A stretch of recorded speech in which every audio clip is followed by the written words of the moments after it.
Welcome to Deepmala entertainment. Well friends, आज हम बात करेंगे।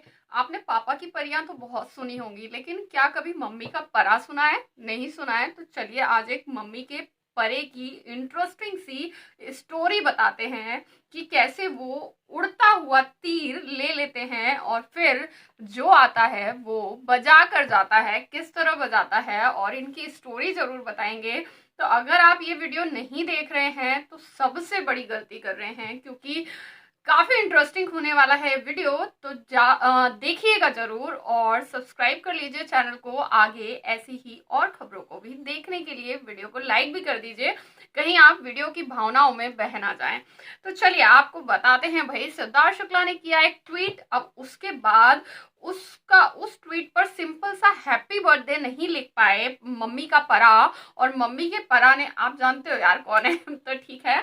और मम्मी के परा ने कुछ ऐसी चीजें लिखी कि भाई अभी तक अगर तुम्हारी शादी हो जाती तो शहनाज गिल जैसी तो तुम्हारी बेटी होती। तो राहुल वैद्य ने एकदम सही जवाब दिया कि भाई क्या 12 साल में शादी करवाएगा बंदे की।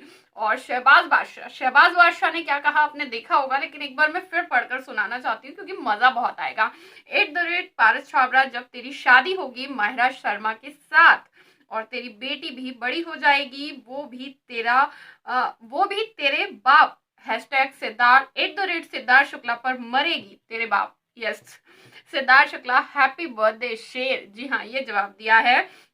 राहुल वैद्य इसके बाद सामने आए। राहुल वैद्य ने भी कुछ कुछ कहा कि भाई क्या शादी फिर 12 साल में हो जानी चाहिए थी, और अच्छा खासा जवाब दिया। उस पर शहनाज गिल ने भी हंसकर ले ली, भाई हंसकर ले ली, बिना कहे ले ली और अच्छे से ले ली। अब भाई आकांक्षा पुरी क्यों पीछे रहती? तो आकांक्षा पुरी ने भी एक ट्वीट मार ही दिया और पैसों के हिसाब किताब की बात कर दी कि भाई लोग इतनी ज्यादा हिसाब किताब की बात कर रहे हैं तो फिर हिसाब किताब तो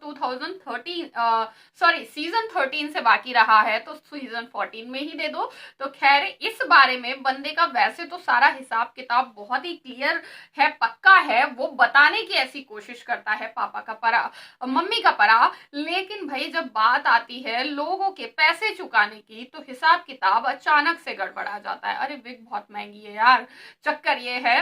तो सर पे उतने बाल नहीं है, मुंह में जितनी बातें हैं, और जबरदस्ती क्यों उड़ता हुआ हमेशा लेना है। और अब तो फैंस ने ठान ली है लगाने की, तो जबरदस्त तरीके से फैंस लगा रहे हैं।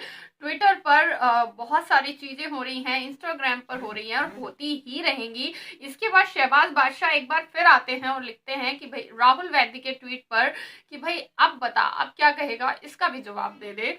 हालांकि उसके बाद मम्मी के परा का कोई जवाब नहीं आया है, क्योंकि परा को पता है कि अगर कोई जवाब आया तो फैंस परा से परी बना देंगे और बिल्कुल भी देर नहीं लगेगी। और अगर परी बन गए तो गड़बड़ बहुत हो जाएगी, क्योंकि तुम जिस तरह के हो ना, यहाँ से आड़े वहां से टेढ़े और जो भी हैं, तो तुम वैसे ही सूट करते हो। चलिए अब एक सीरियस बात करते हैं।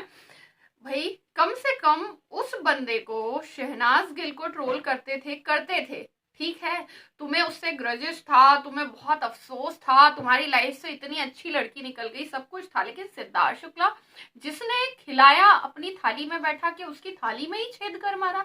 एटलीस्ट वो थाली तो छोड़ दो जिस थाली में तुमने बैठकर खाया है।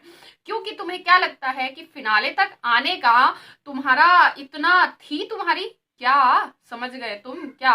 तो इतनी थी कि तुम फिनाले में आ सको? बिल्कुल भी नहीं थी। और चाहो तो एक एक इंसान को रोड पे चलते हुए पकड़कर पूछ लेना, वो तुम्हारे मुंह पर कहकर चला जाएगा भाई तेरी नहीं थी, तू छोड़।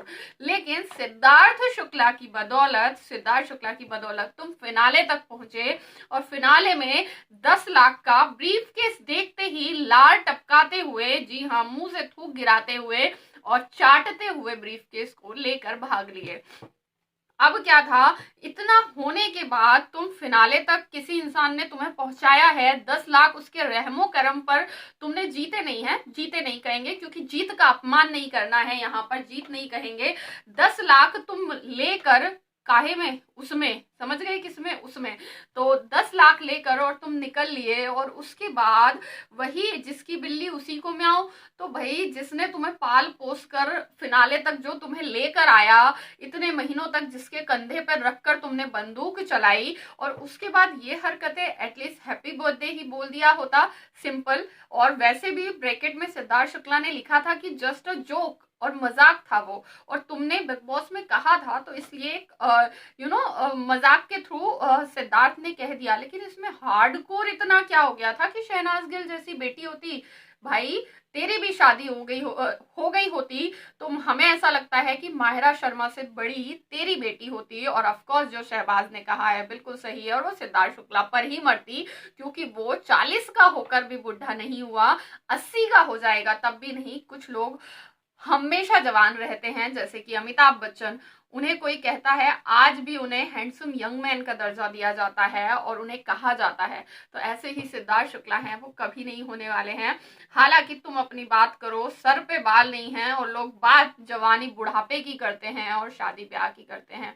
फिर इसके बाद कभी कभी पापा का परा, कभी नहीं बहुत बार बिग बॉस के घर में ये कहते हुए भी देखे जाते हैं, 36 आएंगी 36 जाएंगी, मेरी वाली तो मेरी मम्मी लाएगी। भाई तुम्हारी वाली ना तुम्हारी मम्मी ला पाएगी ना तुम ला पाओगे, क्योंकि तुम्हारे लिए कोई बनी ही नहीं है। तुम बस यही है कि आज यहाँ कल वहां, परसों यहाँ नरसों वहां, तो बस यही सूट करता है और यही करते रहो, बेटर है। लेकिन अगली बार जब शेर से पंगा लेना तो सोच लेना, क्योंकि शेर जो है शेर ही होता है, और गीदड़ गीदड़ ही होता है। बिल्कुल यही बात है, और तुम गीदड़ हो और समझो इस बात को, और जंगल में रहकर शेर से बैर नहीं किया जाता है, और अब जब कर लिया है तो इसका भुगतान तो अच्छे से मिल ही जाएगा, लेकिन आगे के लिए बी केयरफुल। तो चलिए फिर मिलेंगे नेक्स्ट वीडियो में, जवाब मिल ही गया होगा जिसको मिलना था।